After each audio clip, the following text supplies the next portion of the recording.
Les saludamos en el nombre de nuestro Señor Jesús.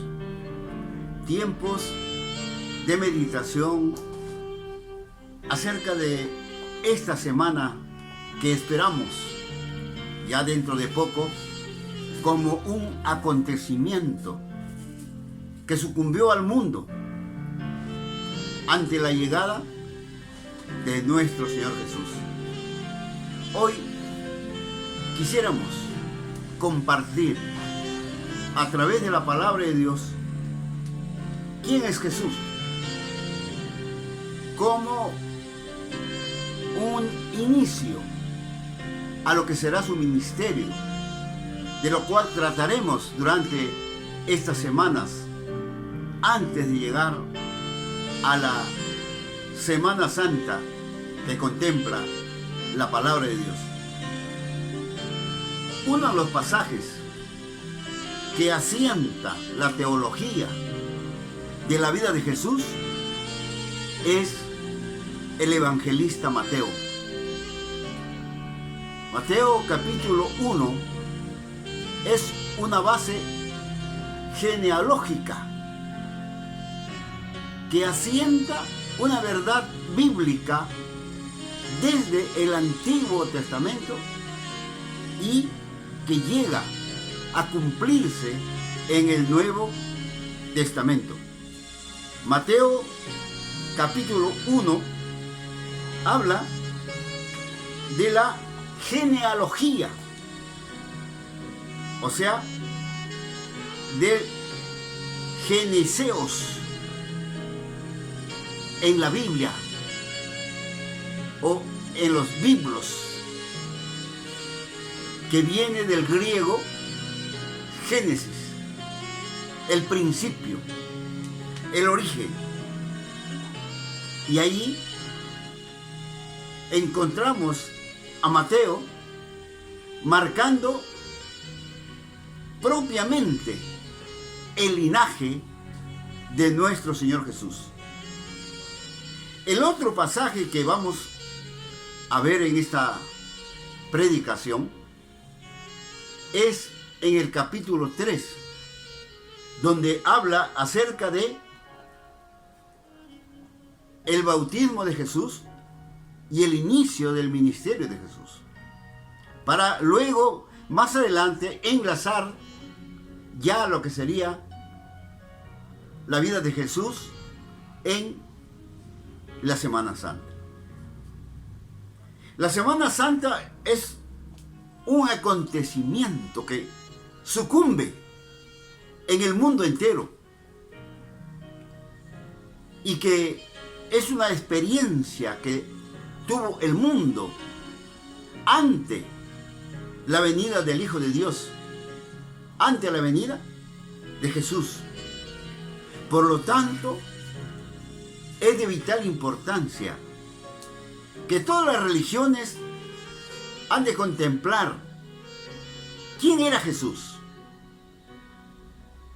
Las otras religiones tienen a sus líderes principales y los muestran, los señalan su forma de vida y van y dicen: aquí yace el gran líder religioso, según ellos, que trajo paz a la humanidad, y señalan su tumba.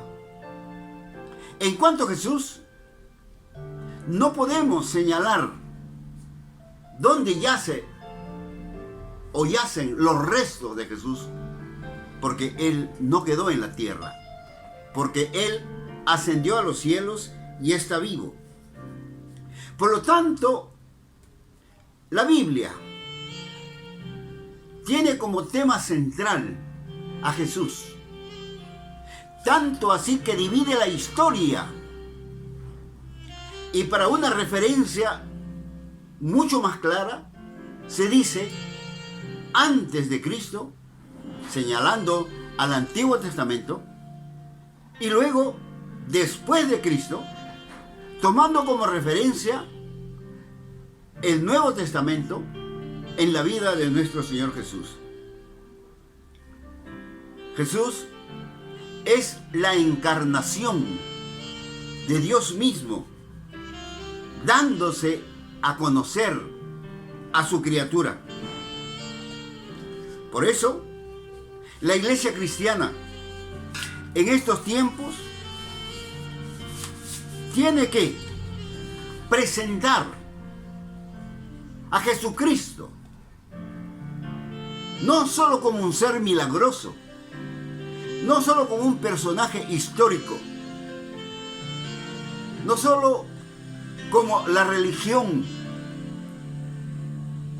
que atrae a la divinidad y a la humanidad juntas, sino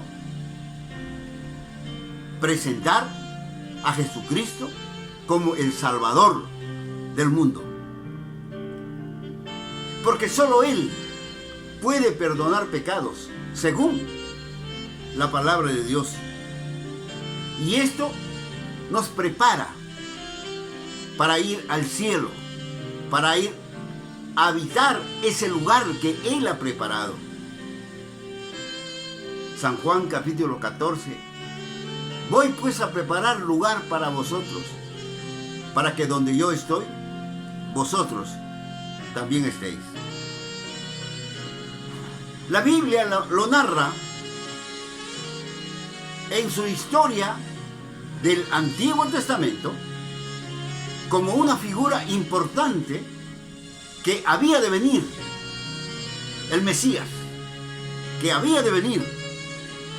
Y ahora, en esta Semana Santa, vamos a ver que ese Mesías, que era una promesa en el Antiguo Testamento, ahora se cumple. ¿Para qué? Para que toda criatura pueda encontrar su salvación, porque esta es la meta de Jesús, la salvación. El mundo necesita conocer la verdad. Y Él lo dijo: yo soy el camino, la verdad y la vida. Nadie viene al Padre si no es por mí. Este es Jesús. Muchos quizás pretenden conocer a Jesús. Sin embargo, no le conocen como su Salvador personal, que nos invita a vivir una vida diferente que el mundo. Porque estamos en el mundo, pero no somos del mundo. Nuestras acciones nos llevan a ser parte de ese pueblo que Dios ha escogido desde el Antiguo Testamento y se cristaliza en el Nuevo Testamento. San Juan dice que Jesús vino para que el mundo le conozca. Va a haber un juicio, pero la diferencia es que la iglesia tendrá a un abogado ante este juicio final. Abogado tenemos para con el Padre a Jesucristo el justo. ¿Quién es Jesús? San Mateo capítulo 1, en el versículo 1, empieza diciendo una verdad que no la podemos dejar de lado, que ninguna religión debería dejarla de lado, porque dice: el libro de la genealogía de Jesucristo, hijo de David, hijo de Abraham, asienta las bases teológicas, porque el pueblo judío esperaba un Salvador a través de David, a través de Abraham. Entonces lo que Mateo empieza diciéndoles: este es aquel que ustedes le esperaban. Y Mateo capítulo 1, en el versículo 4, sigue diciendo: y convocados todos los principales sacerdotes y los escribas del pueblo, les preguntó: ¿dónde había de nacer el Cristo? El versículo 5 dice, en Belén de Judea, porque así está escrito por el profeta. Y tú, Belén, de la tierra de Judá, no eres la más pequeña entre los príncipes de Judá, porque de ti saldrá un guiador que apacentará a mi pueblo Israel. Mateo 2, de los versos 4 al 6, para corroborar lo que está diciendo en el capítulo 1. Jesús se identifica como el Cristo, del griego Christos, y que en el hebreo significa Mesías. Ambos van a llevar a la palabra el ungido. Jesús, en la traducción griega del hebreo Yeshua, que significa para nosotros Josué. Y Josué era el dicho en el Antiguo Testamento: Jehová salvará. Y esto lo llevaban siempre en mente, en el espíritu, en el coraje, ante sus batallas que confrontaban con sus enemigos. El Mesías es el Salvador, es Jesús. Y esto es lo que está describiendo San Mateo en el capítulo 1. Noten ustedes que dice Mateo, Jesús, el hijo de David. O sea, que legalmente Jesús es heredero al trono de David. Por eso dice Mateo, hijo de David. Porque David era un rey. Y Jesús adquiere este título mesiánico, el Mesías que esperaban, un libertador nacional para cumplir las promesas de Dios en favor de Israel desde el Antiguo Testamento. Por eso cuando nace Jesús, todos le buscaban. ¿Quién? ¿Dónde había de nacer? Dijimos en el capítulo 2, todos estaban preguntándose, ¿dónde ha nacido el Cristo? Pero también, además del hijo de David, les dice, este será también hijo de Abraham, asegurando que era un hijo legítimo judío. Por eso Mateo se encarga de la genealogía, de hablar del linaje de David, del linaje de Abraham. Los judíos no aceptarían a un gentil como líder religioso.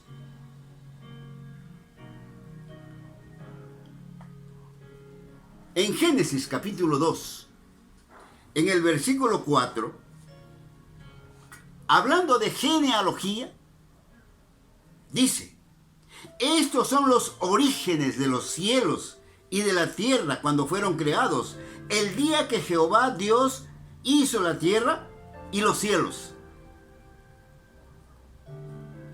Es decir, está hablando del principio.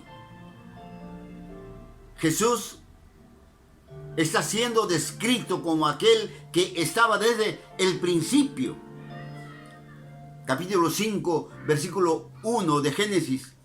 Este es el libro de las generaciones de Adán, el día en que Dios creó al hombre, a semejanza de Dios lo hizo.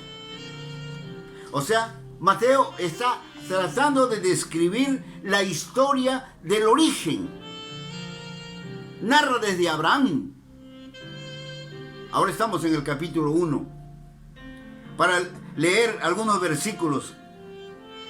Por ejemplo, el versículo 2.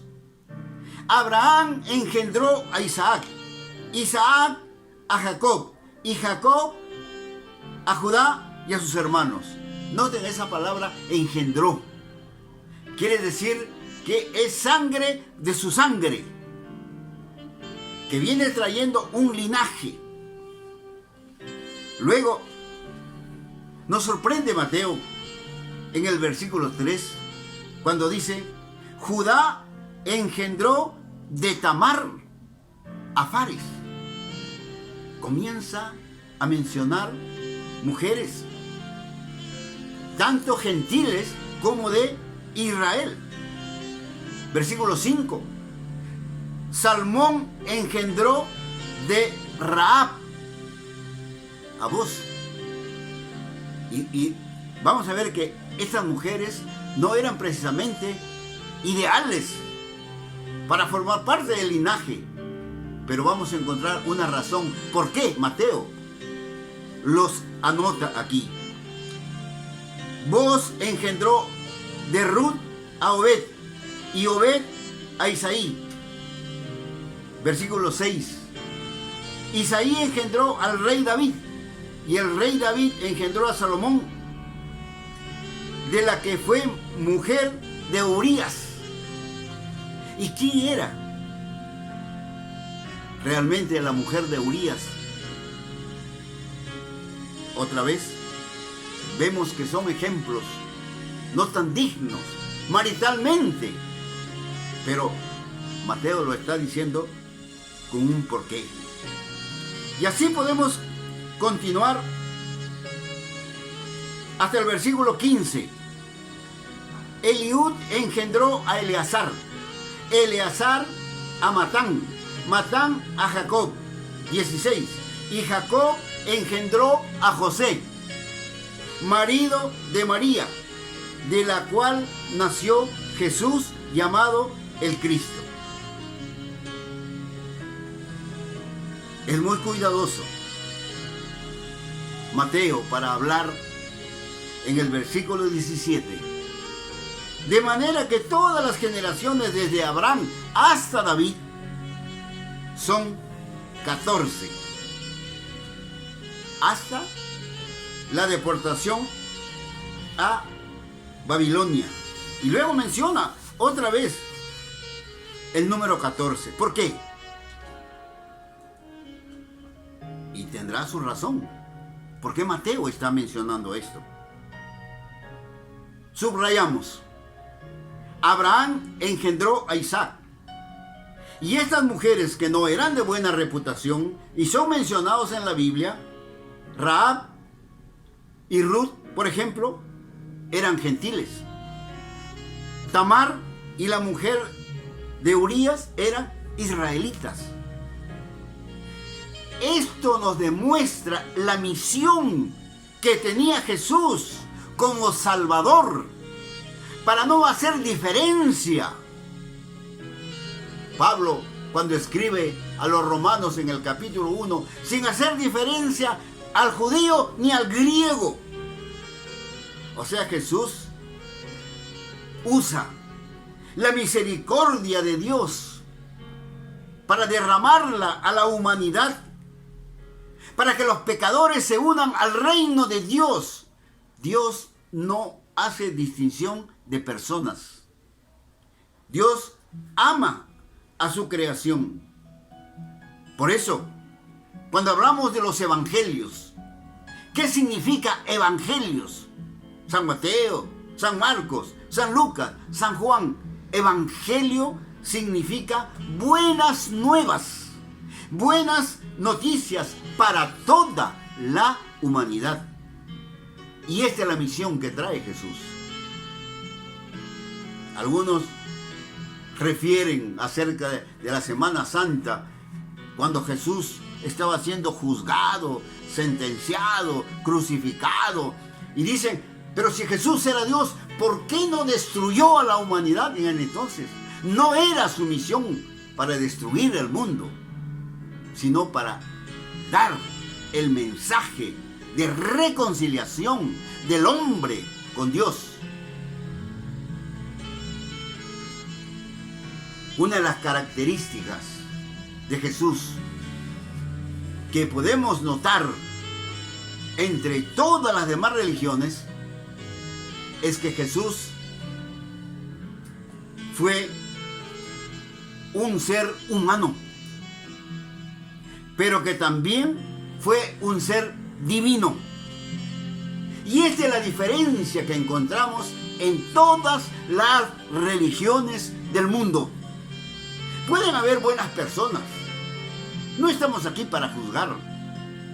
Pueden haber buenos hombres de Dios. Y se registra personajes.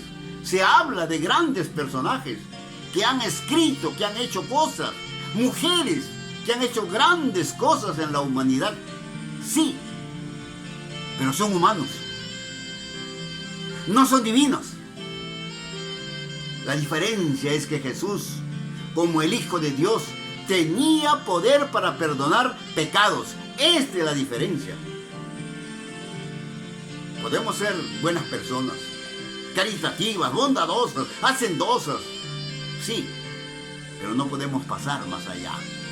Podemos ser muy buenos religiosos, pero nada más que eso. No podemos salvar a las personas. Y esta es la misión que trajo Jesús para salvar al hombre. Muy bien. Ya vimos el orden numérico 14. ¿Por qué usa Mateo el número 14? Este valor numérico viene de las consonantes hebreas que constituyen la palabra David y suman esa cantidad perfecta. Se ha llegado a esa conclusión.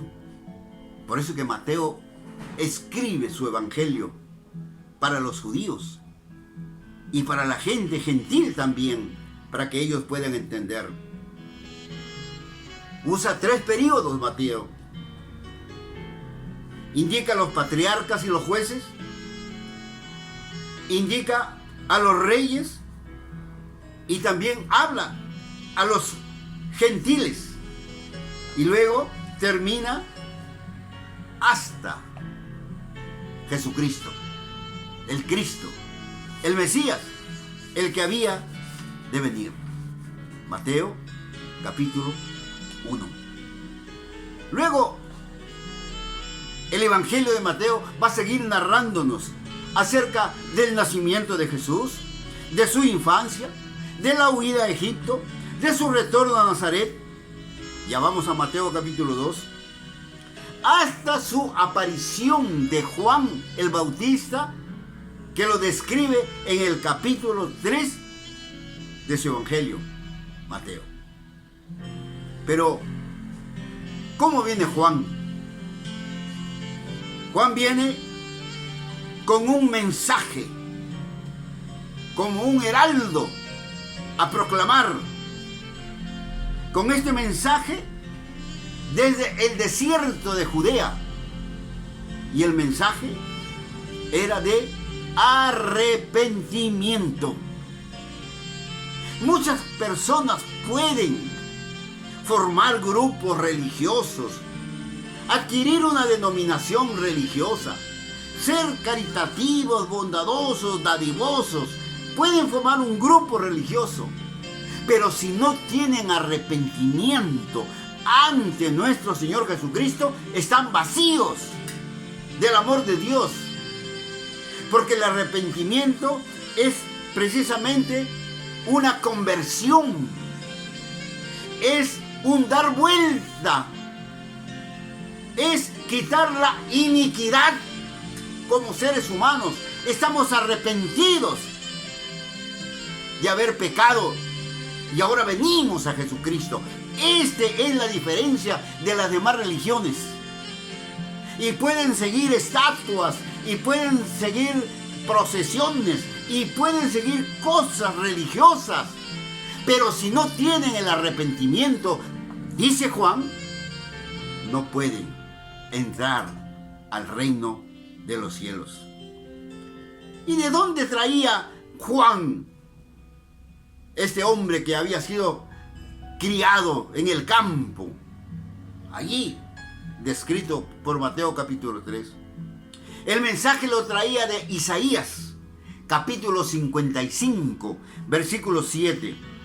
Deje el impío su camino y el hombre inicuo sus pensamientos, y vuélvase a Jehová, el cual tendrá de él misericordia, y al Dios nuestro, el cual será amplio en perdonar.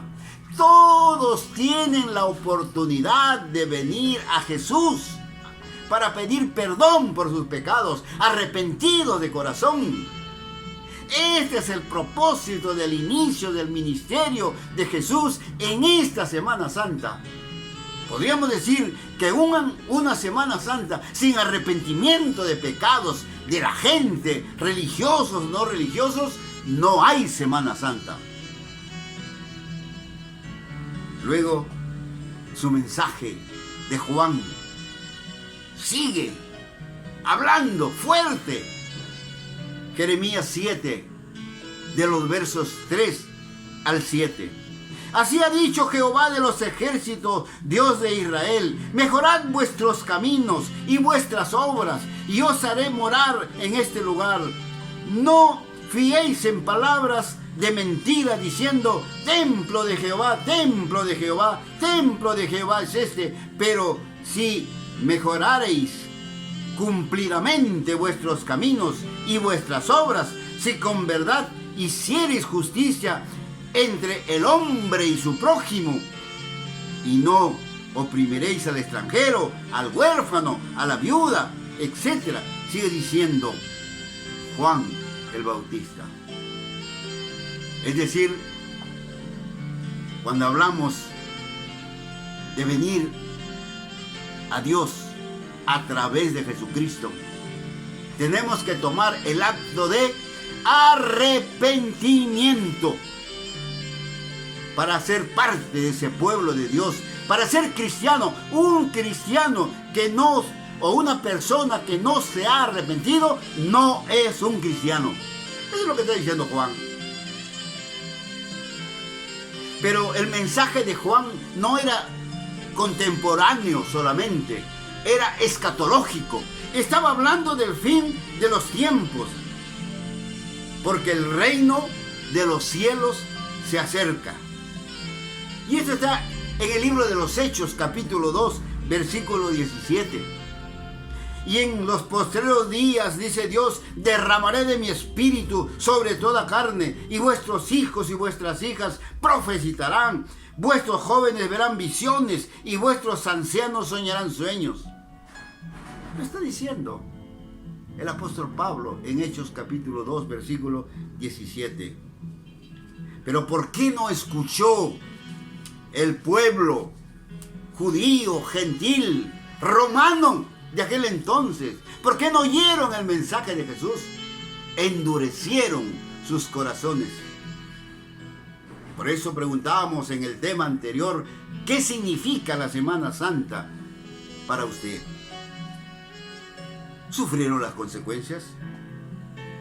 Jesús perdonó pecados, hizo milagros, resucitó a muertos, pero no en todos los lugares. Entonces Jesús, como hijo de David, viene a ser el rey que tiene un reinado. Y ese reinado significa un poder real. Significa un reino real, un gobierno real. Significa el reino de Dios. Y esto es lo que decía Juan: el reino de Dios se ha acercado. Pero ¿qué dice Jesús de Juan, su antecesor? ¿Qué dice Jesús?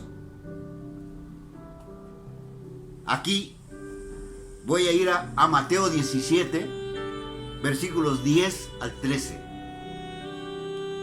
Entonces sus discípulos le preguntaron diciendo: ¿por qué pues dicen los escribas que es necesario que Elías venga primero? Ahora tú has llegado, pero no ha llegado Elías. Eso es lo que le estaban reclamando los judíos contemporáneos de Jesús. Tú estás aquí, te podemos ver, vemos tus milagros, pero ¿dónde está Elías? Versículo 11. Respondiendo Jesús les dijo, a la verdad, Elías viene primero. O sea, ustedes tienen razón. Y restaurará todas las cosas. Mas os digo que Elías ya vino. Y no le conocieron, sino que hicieron con él todo lo que quisieron. Así también el Hijo del Hombre padecerá de ellos. Entonces los discípulos comprendieron que les había hablado de Juan el Bautista. Palabra escrita en la Santa Biblia.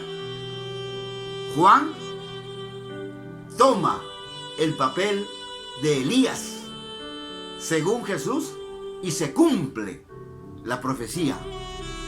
Por eso vamos a encontrar en esta Semana Santa próxima a un Jesús que tiene autoridad divina, aún para resucitar a los muertos, aún para echar fuera demonios. Este es Jesús. Juan comienza a hablar fuerte.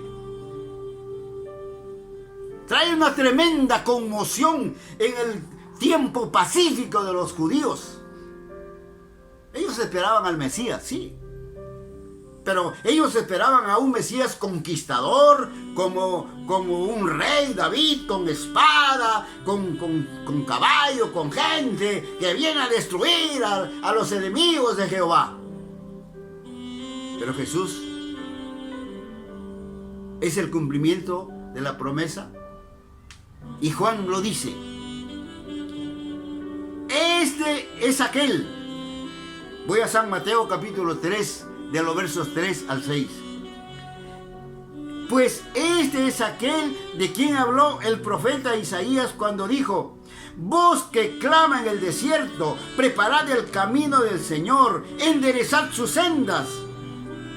Y Juan estaba vestido de pelo de camello y tenía un cinto de cuero alrededor de sus lomos y su comida era langostas y miel silvestre. Versículo 5, y salía a él Jerusalén, toda Judea y toda la provincia de alrededor del Jordán.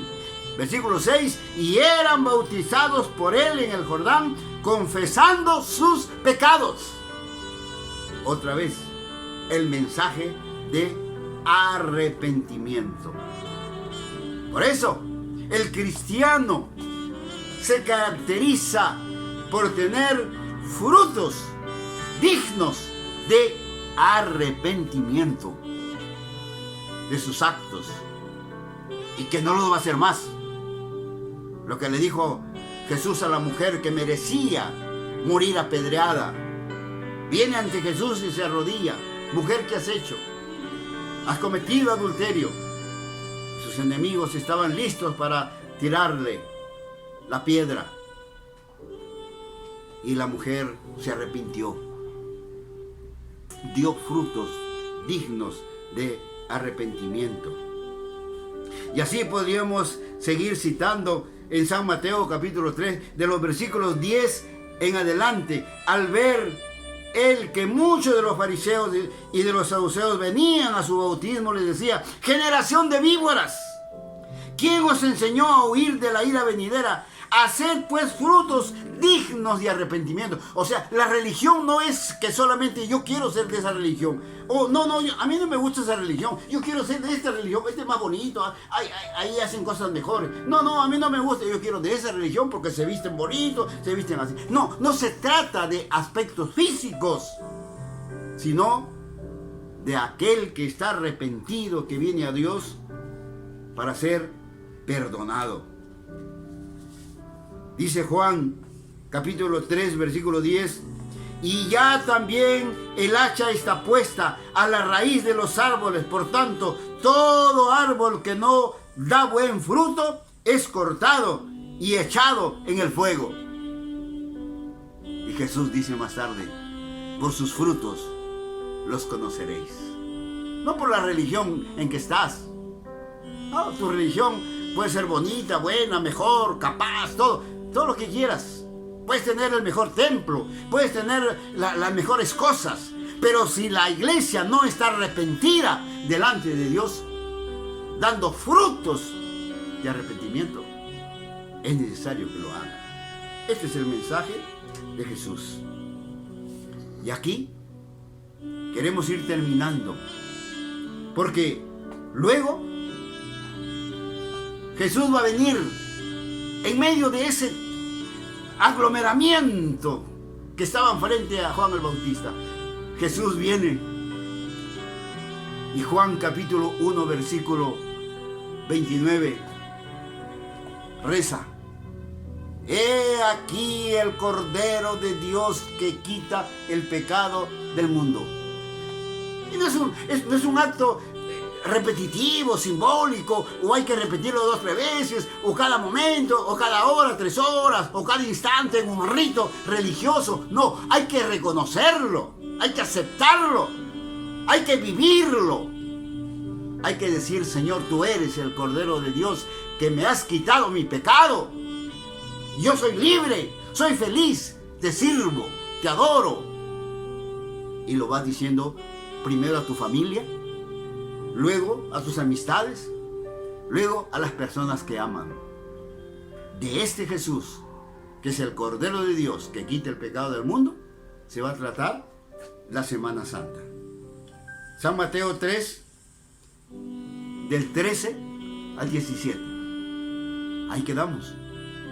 En el próximo tema vamos a ver cómo desarrolla Jesús su ministerio.